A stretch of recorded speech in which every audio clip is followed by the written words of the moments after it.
Kan orang lain terima mujizat, masa sih saya nggak terima mujizat? Oh, jadi ketika brother mendapatkan pengertian itu, bahwa perjamuan kudus itu bukan sekedar makan roti dan anggur saja. Shalom sahabat sukses, apa kabar? Sehat ya? Amin, puji Tuhan. Saya juga sehat, tetapi kemarin saya tidak sehat. Dalam arti tidak sehat itu begini. Saya kelilipan, sahabat sukses, dan itu sehari penuh. Kelilipan doang, tapi itu mengganggu saya, membuat mood saya jadi jelek, bawaannya mau marah-marah terus, nggak selera makan, hanya gara-gara kelilipan. Udah pakai tetes mata, sudah dicuci pakai sabun, masih nggak bisa. Tapi akhirnya ketika bangun tidur, sudah sembuh. Merasa terganggu dengan kelilipan 1 hari penuh itu membuat kita jadi marah, jadi perasaan kita tidak menentu.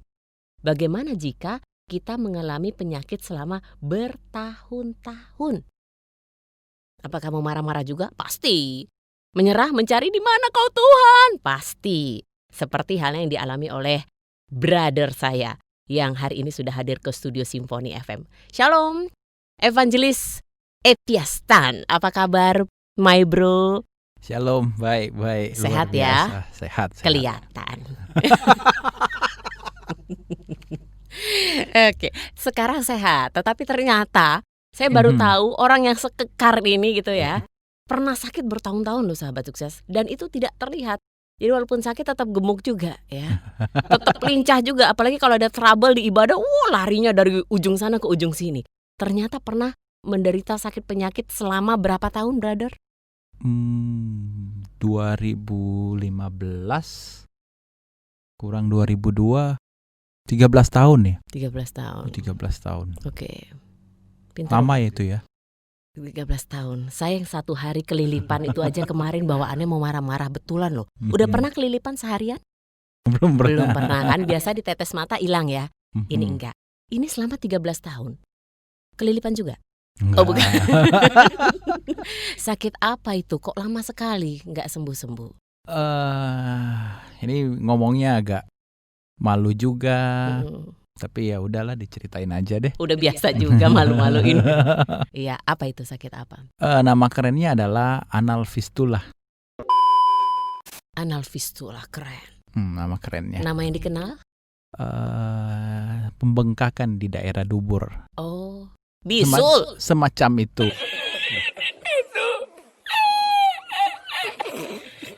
Tapi kata dokter bukan bisul katanya.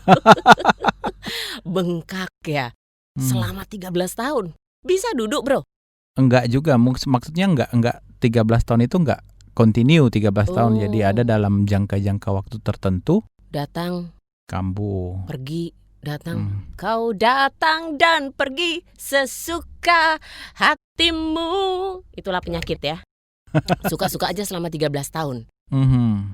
Enggak dioperasi. Sudah sih. Oh sudah. Tapi masih kambuh lagi. Berkali-kali sih dilakukan. Jadi pengobatan dari minum obat. Ke dokter dulu dikasih obat. Awalnya seperti itu. Tapi ya enggak bermanfaat. Terus pergi operasi. Tetap aja kambuh. Itu penyebabnya operasi apa ringan, ya? Operasi berat pun masih juga? Masih tetap. Wow. Dokter bilang apa? Kok bisa sampai selama itu ya? Bisa sampai operasi masih kambuh lagi? Penyebabnya makanan mungkin? Enggak juga. Karena kata dokter sih bukan makanan. Dan dalam waktu saya sakit itu pun saya sudah menghindari makan makanan yang orang-orang katakan nggak boleh makan seafood lah. Telur nggak boleh. Apalagi? Pokoknya jadi makan sayuran aja gitu ya, yang sehat ya, buah gitu ya. Ya buah, ya daging lah. Ya kan harusnya nggak ada pengaruh. Cuman tetap aja seperti itu. Sudah dicoba nggak makan sama sekali? Oh belum. Nggak makan. Siapa tahu sembuh. Tapi ternyata masih saja sudah menghindari makanan-makanan yang katanya pencetus penyakit itu, tapi tetap kambuh. Tetap kambuh. Itu sekali kambuh berapa lama? Nah sekali kambuh itu 3-4 hari. Waduh, lama juga ya. Penyembuhannya mungkin sekitar semingguan. Waduh. Bisa duduk? Nggak bisa? Terganggu pasti ya? Terganggu. Yang paling saya ingat itu lagi kuliah, mau ujian meja. Kambuh. Wah, lengkap penderitaan. Luar biasa ya. Tapi lulus ya tetap ya? Lulus dong. Puji Tuhan. Masa gara-gara penyakit itu nggak lulus gitu?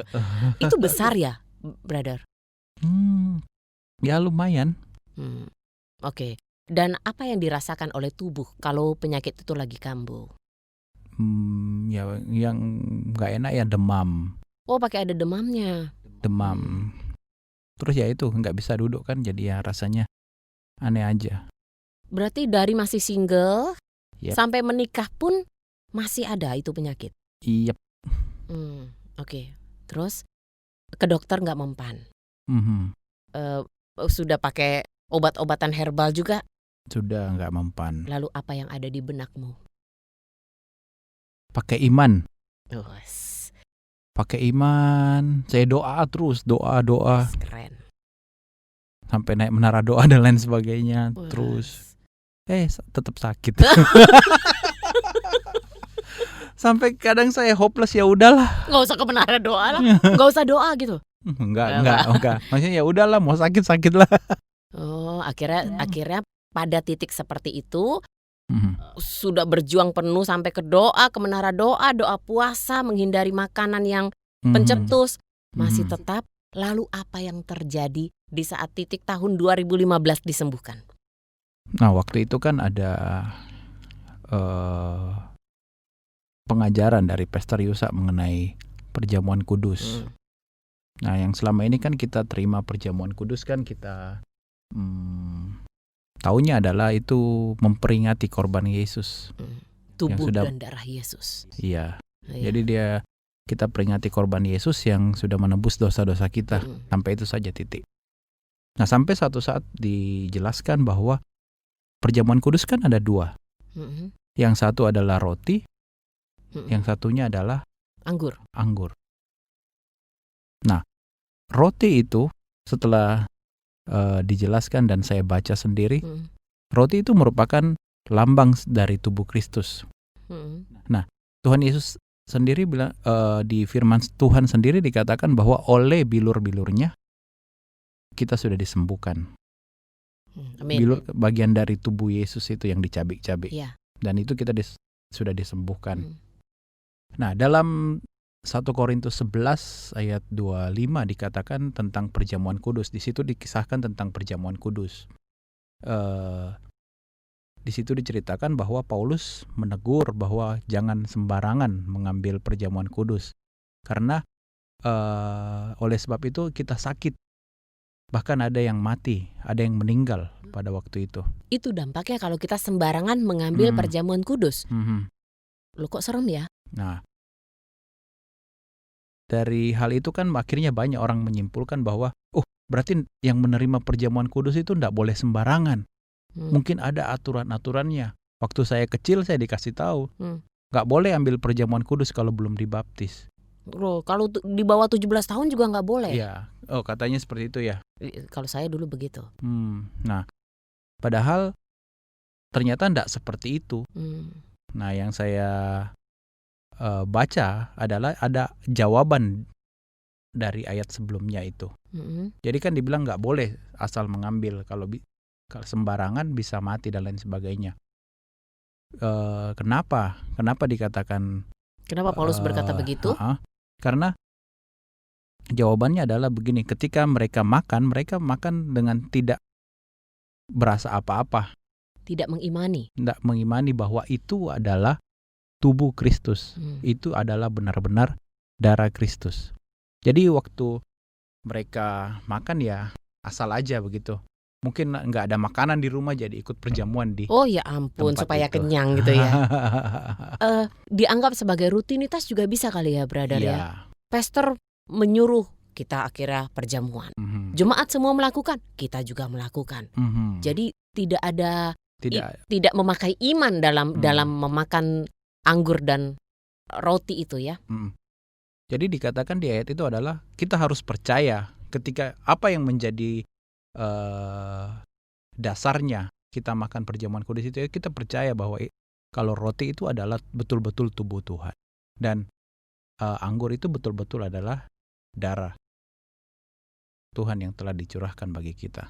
Nah, jadi dari pengertian itu saya dapatkan bahwa kalau saya makan ini, Tuhan sudah menyembuhkan saya. Oleh bilur-bilurnya saya disembuhkan. Orang lain terima mujizat, masa sih saya nggak terima mujizat? Oh, jadi ketika brother mendapatkan pengertian itu, bahwa perjamuan kudus itu bukan sekedar makan roti dan anggur saja, tetapi ada kesembuhan di situ, disitulah mujizat terjadi. Yap, saya mengimani, saya percaya seperti itu. Begitu ya. Sahabat sukses, bagaimana dengan kita? Ayo, siapa di sini yang kalau perjamuan kudus hanya sekedar ikut-ikut saja? Hanya sekedar rutinitas? Jangan-jangan termasuk saya ya. Ternyata hari ini ya, kesaksian dari Brother Etias ini menegur kita juga nih sahabat sukses, bahwa perjamuan kudus itu sebenarnya disitulah mujizat terjadi ketika iman kita bekerja.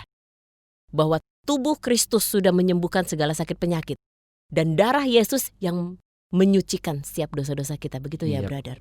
Dan itu terjadi di tahun 2015. Iya, di 2015. Karena saya ingatnya setelah itu saya udah nggak pernah sakit lagi. Oke. Nggak diharapin sih waktu itu, tapi ya jalan kok. Udah 2016. Iya, nggak pernah kambuh ya.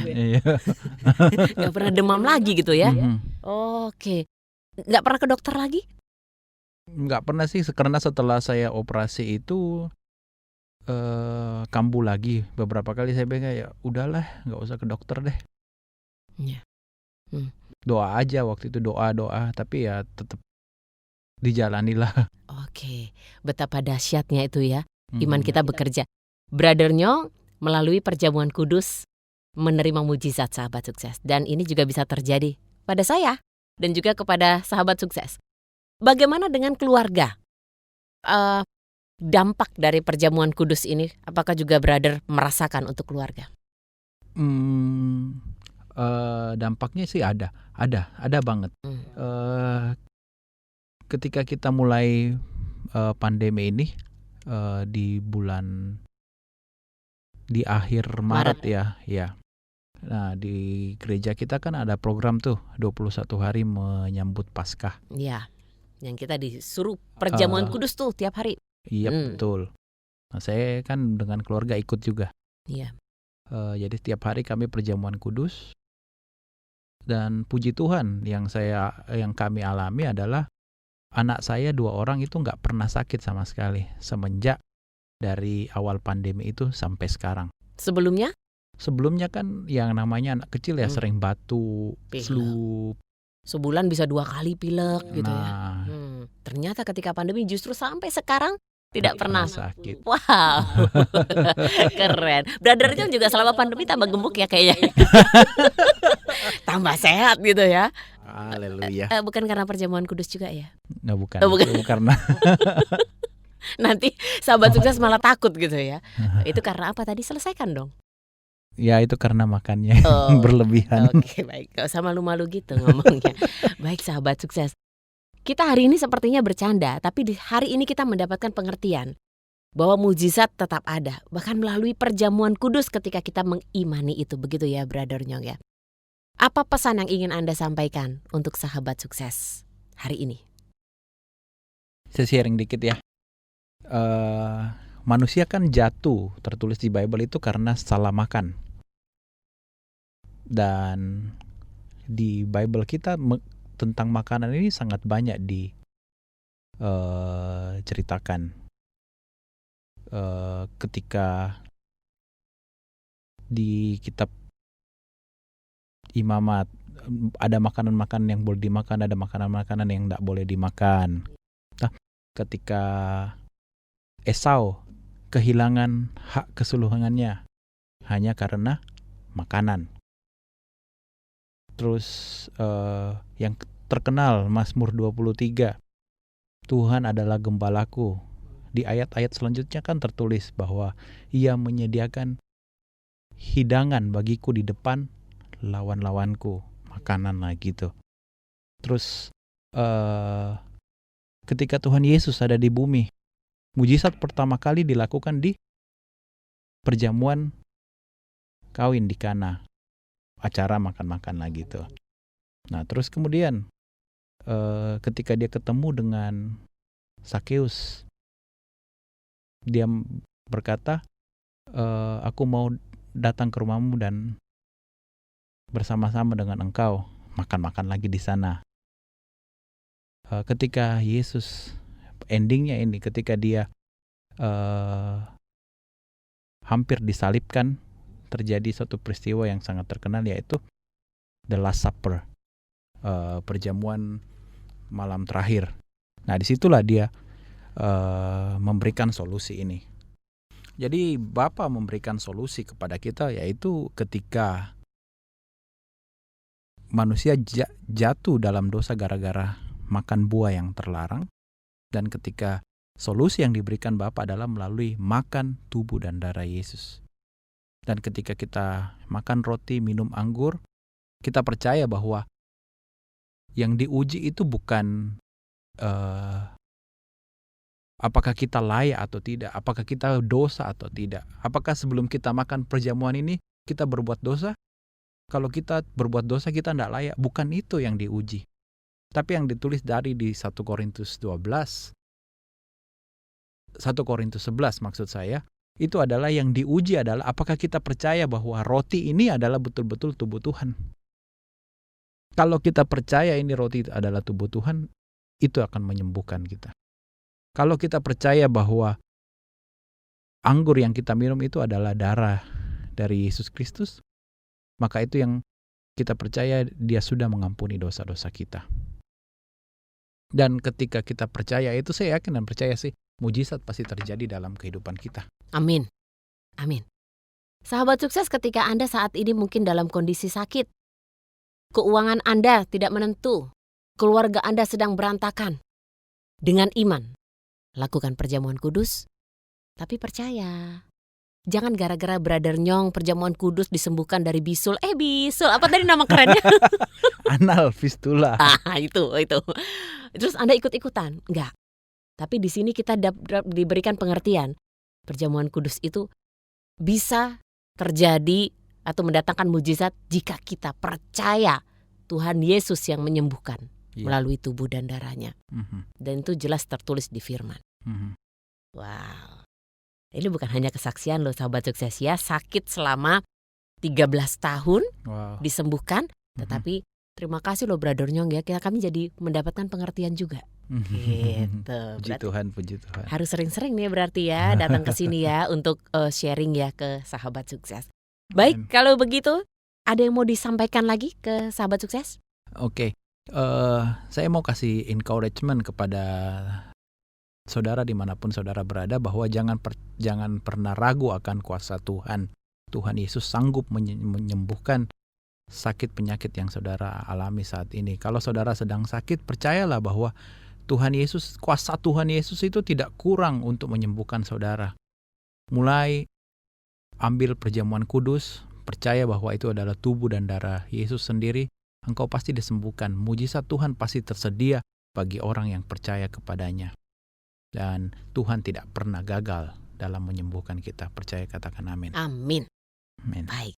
Brother Etiasan, terima kasih banyak sudah hadir, sudah bersaksi, sudah sharing ya. Salam saya ya untuk keluarga. Terutama 2 jagoan kecil yang sudah lama gak ketemu di sekolah minggu.